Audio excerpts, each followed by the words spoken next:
여러분, 지금까지 증세, 세금 올린다는 이야기는 많이 나왔죠. 제일 먼저 꺼낸 데가 KDI입니다. KDI, 한국개발연구원 국책연구기관이죠. 그 다음에 꺼낸 데가 조세연구원이죠. 그 다음에는요, 이제 여당에서 나온 겁니다. 여당에서 이게 부자 정세에 한계 있다. 이제 보편 정세, 모든 국민이 세금을 더 내라 하고 내용이 나온 겁니다. 바로 이 모임에서 나왔어요. 민주당 실세 모임이고요. 더 좋은 미래라는 모임입니다. 이 모임을 보면 핵심들 다 있죠. 우원식부터 시작해서 우상호, 이인영, 윤관석, 진선미, 박홍건, 기동민 다 있습니다. 2014년에 출범을 했고요. 소속 의원만 51명입니다. 민주당 전체는 177명이고요. 간사는 지금 진선미 의원이 맡고 있어요. 이 더 좋은 미래의 어떤 싱크탱크라고 할 수 있는 게 더 좋은 미래 연구소입니다.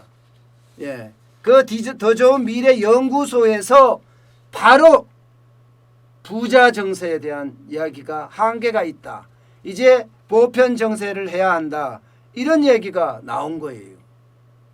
이 말은요, 결국은 정치권에서 정세에 대한 이야기가 나온다는 거고, 늦어도 내년 상반기 아니면 빠르면 올 하반기까지는 정세를 마무리를 지어야 됩니다.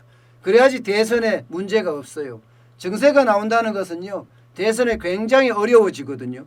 정세가 안 된 상태에서 재정을 계속 이렇게 쓰다가 결국은요, 자칫하면 경제 위기라는, 더 큰 경제 위기라는 그런 위기를 맞을 수도 있습니다. 그렇게 되면 대선에 실패할 수도 있거든요. 때문에 올 상반기나 늦어도 올 하반기나 늦어도 내년 상반기까지는 해야 한다. 저는 그렇게 봅니다. 게다가 이게 부자 쏠림 현상이 굉장히 심하다. 이렇게 자료를 냈습니다. 이미. 실제 보면요. 소득 재분배 정책이 좀 필요하지 않겠느냐 하는 이야기를 더 미래연구소에서 하게 됐고요. 그러면서 조세 개편을 해야 된다. 쏠림 현상이라는 게 결국은 소득세를 내는데 상위 10%가 86%를 내고요. 법인세도 마찬가지예요. 상위 1%가 74%를 낸다. 이런 얘기입니다. 그래서 한쪽에서 너무 쏠림 현상이 많으니까 거기다가 더 부담을 줘봤자 이제 성장력이 약해진다는 것을 이제 조금 깨달았다고나 할까요? 그래서 민주당이 실세 모임에서 이제 정세에 대한 이야기가 나오기 시작한 겁니다. 그것도 보편적인 정세, 국민 세금을 다 올린다는 그런 이야기죠. 실제 보면요, 대한민국 같은 경우는 고소득자, 부자에 대해서 세수 의존도가 굉장히 높습니다. 통합소득 기준으로 보면요, 근로소득부터 시작해서 종합소득까지요. 이제 보면요, 전체 소득세 차지하는 비중 앞서 말씀드렸다시피 78.5%예요. 상위 10%가.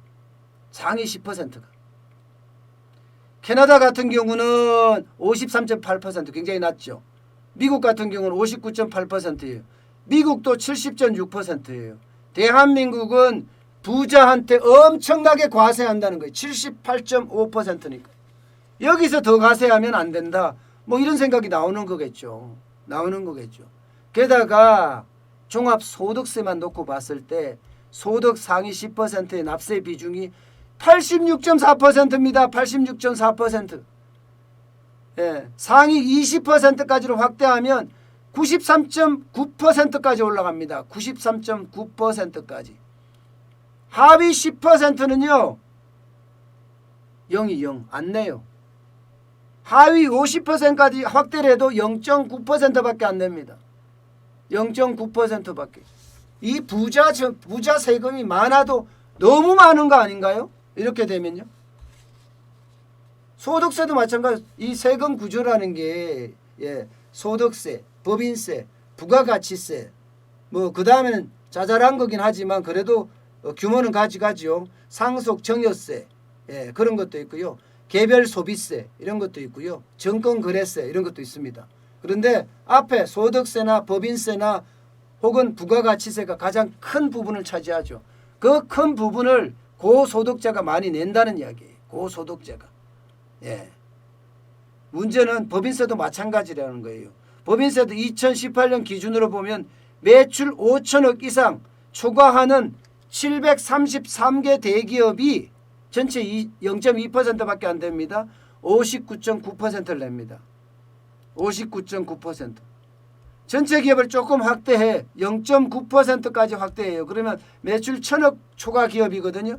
그럼 74.2%예요. 74.2%. 전체 기업의 91.1%가 매출 100억 이하입니다. 여기는 10.5%밖에 안 돼요. 결국은 부자와 대기업이 세수를 다 내고 있다. 이렇게 이야기하는 거잖아요. 그런데 부자와 대기업이 많이 내는 상태에서 지금 코로나19에 엄청 퍼졌단 말이에요. 심지어는요. 이게 재정에 엄청나게 많은 2,250조 정도를 지금 퍼준다 하는 그런 계산까지 나오고 있어요. 그런 상태면 정세를 안 하고는요. 과연 버텨낼 수 있을까 지금 이렇게 생각하고 있는 상태입니다. 그러니까 더 미래 연구소에서도 그런 이야기를 한지도 모르겠어요.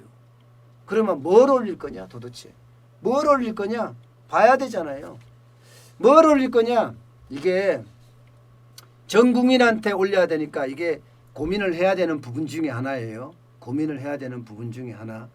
제일 좋은 방법이 부가가치세라는 이야기를 제가 몇 번 말씀을 드렸습니다. 실제로도 부가가치세에서 많이 올릴 거라는 예상을 하고 있습니다. 결국은 중부담 중복주로 가면 보편정세를 택해야 되는데 이제는 부자정세에서는 한계가 있다. 그래서 부가가치세를 올리겠다. 지난 1977년에 부가가치세를 도입했는데 43년간 10%다. 10% 세율은 너무 적은 것 아니냐. OECD 평균만 하더라도 19.3%다. 세계 주요국 7개국 G7은 15.7%다. 대한민국은 10%밖에 안 되니까 더 올려야 된다. 뭐 이런 이야기가 가능해지는 거죠. 분명히 올릴 거라고 예상을 하고 있고요. 특히 소비과세, 부가가치세를 비롯해서 소비과세가 있어요. 뭐 개별 소비세도 그 중에 하나고요. 소비과세가 보면 명목 GDP에 차지하는 비중이 한국 7%, OECD 11%. 결국은 소비에 과세를 더 때리겠다. 그러면 제품의 가격이 다 올라가겠죠. 제품의 가격이. 그럴 거예요. 그렇게 했을 때 이제 과연 어떻게 부가가치세라는 게 그렇잖아요. 제품 하나 사면 이런 제품 하나 사면 여기다가 10% 붙이는 게 부가가치세입니다. 그럼 부가가치세가 붙게 되면 이게 우리가 사실 세금 내는 걸 잘 모르고 쓰거든요. 부가가치세라는 게 결국은 최종 소비자가 내는 거거든요. 최종 소비자가. 최종 소비자는 뭘 사서 먹거나 쓰거나 하는 사람들이 이제 내는 거란 말입니다.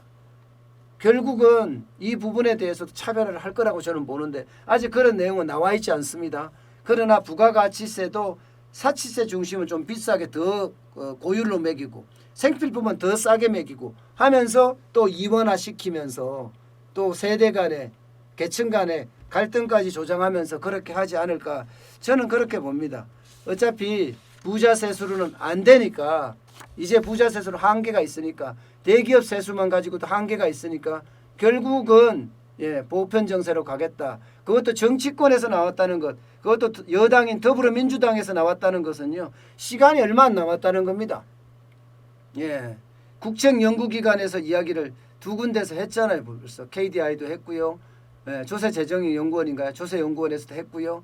그 다음에 이제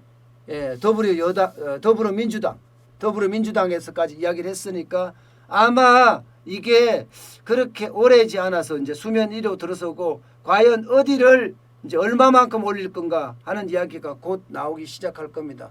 결국은 여러분들이나 저나 재난지원금 다 받아 썼으니까 그만큼 세금 올라가는 거 감수해야죠. 그런데 이게 보편정세로 된다니까 그나마 다행이지만 또 부자 정세로 가고 대기업 정세로 가면 기업들도 더 힘들어지는 그런 상황을 맞을 텐데 약간은 보편정세 이야기가 먼저 나오니까 불행 중 다행이다 이런 표현을 쓰겠습니다.